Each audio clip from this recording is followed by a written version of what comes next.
a time, there lived a ghost. Hello guys, welcome back to SK Vibes. இன்னைக்கு நம்ம என்ன பார்க்க போறோம்னு பாத்தீங்கன்னா ஏதாச்சும் ஒரு ப்ராப்ளம் வந்துச்சுனாலே நம்ம என்ன பண்ணுவோம், என்ன கர்மம்டா இது அப்படின்ற மாதிரி சொல்லுவோம்ல. ஸோ அந்த கர்மம் அப்படின்ற விஷயத்துக்கு பின்னாடி என்ன இருக்குன்னு யோசிச்சிருக்கீங்களா? அது என்னன்னு பார்த்தீங்கன்னா கர்மாவை தான் நம்ம கர்மம் அப்படின்ற எல்லா இடத்துலையும் யூஸ் பண்ணுறோம். ஸோ கர்மானா என்னன்னு பார்த்தீங்கன்னா ஒரு நேச்சரில் பார்த்தீங்கன்னா ஒரு லா இருக்குல்ல, லைக் நியூட்டன்ஸ் 3rd law சொல்லுவாங்க, for every action there is equal and opposite reaction அப்படின்னு சொல்லுவாங்கள்ல. அதே மாதிரி தான் நம்மளோட ஹியூமன் லைஃப்லேயுமே சர்டன் லாஸ் இருக்குது. அதே மாதிரி தான் இந்த கர்மான்ற ஒரு லாவும்.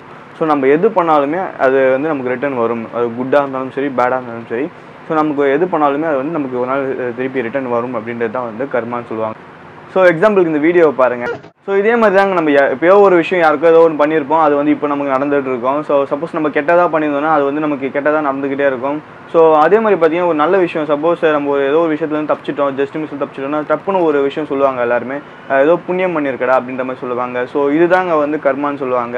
ஸோ இந்த கர்மா பார்த்தீங்கன்னா உடனே நடக்கவும் வாய்ப்பு இருக்குது, இல்லைனா கொஞ்ச நாள் கழிச்சு நடக்க வாய்ப்புகள் இருக்குது, சில வருஷங்கள் கழிச்சு நடக்க வாய்ப்புகள் இருக்குது. அண்ட் அஸ்ட்ராலஜிலலாம் பார்த்தீங்கன்னா ஜென்ம ஜென்மமாக நடக்குதுன்னு சொல்கிறாங்க. ஸோ போன ஜென்மத்தில் நம்ம பண்ண பாவங்கள் நல்லதுகள் அதெல்லாம் இந்த ஜென்மத்தில் நம்ம அடைவோம் அப்படின்ற மாதிரி சொல்லுவாங்க. ஸோ இந்த கர்மாவில் பார்த்தீங்கன்னா மொத்தம் 3 விதமான கர்மா இருக்குது. ஃபஸ்ட்டு பார்த்தீங்கன்னா தாட்ஸ். நம்மளோட தாட்ஸ் ஒருத்தவங்களை தப்பாக நினைக்கிறோம், லைக் ஒருத்தன் வளர்ந்துக்கிட்டே போகிறான், அவன் நாசமாக போகணும் அப்படின்னு நினைக்கிறோன்னா அது நாளைக்கு நமக்கே நடக்க வாய்ப்புகள் இருக்குது. ஸோ நம்ம தாட்ஸ் கரெக்டாக இருக்கணும். ஸோ நம்ம நல்லது நினச்சோன்னா நமக்கு நல்ல விஷயங்கள் நடக்கும். செகண்ட் ஒன்று பார்த்தீங்கன்னா வேர்பல். நம்ம பேசுகிறது, ஒருத்தவங்களை தப்பாக பேசுகிறோம், ஒருத்தவங்களை ஹர்ட் பண்ணுறோன்னா அவன் பாவம் கஷ்டப்பட்டுட்டு போயிருப்பான், பட் எதுவும் ரியாக்ட் பண்ணாமல் போயிருப்பான். பட் திருப்பி நமக்கு ஒருத்தவங்க திட்டும் போது தான் நமக்கு தெரியும். ஸோ அந்த கர்மா ரிட்டர்ன் நமக்கு வரும். நம்ம ஒருத்தவங்க திட்டினது எப்படி ஹர்ட் பண்ணமோ அதே மாதிரி நம்ம ஒருத்தவங்க ஹர்ட் பண்ணுவாங்க. ஸோ இந்த கர்மா நமக்கு ரிட்டர்ன் வரும். ஸோ பார்த்து பேசணும். தேர்ட் ஒன்று பார்த்தீங்கன்னா ஆக்ஷன். நம்ம ஆக்ஷன் மூலிமா ஒருத்தவங்களை கஷ்டப்படுத்துமோ இல்லை சந்தோஷப்படுத்துமோ அது திருப்பி ரிட்டர்ன் வரும். நான் இந்த வீடியோ ப்ரிப்பேர் பண்ணுறதுக்கு முன்னாடி ஒரு வீடியோ பார்த்தேன். ஸோ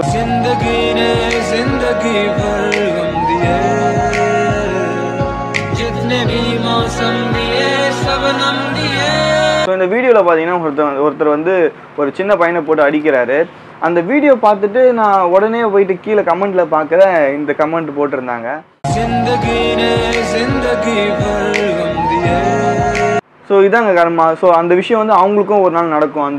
அவங்க அடிக்கிறாங்கல்ல, அவங்களுக்கு திருப்பி ஒரு நாள் அடி வாங்குவாங்க. ஸோ அந்த கர்மா கண்டிப்பாக அவங்களுக்கு ரிட்டர்ன் கிடைக்கும். ஸோ நம்ம நினைக்கிற, பேசுகிற, பண்ணுற எல்லா விஷயமும் நமக்கு ரிட்டர்ன் வரும்ன்றதை மனசில் வச்சுக்கிட்டு பண்ணுங்கள்.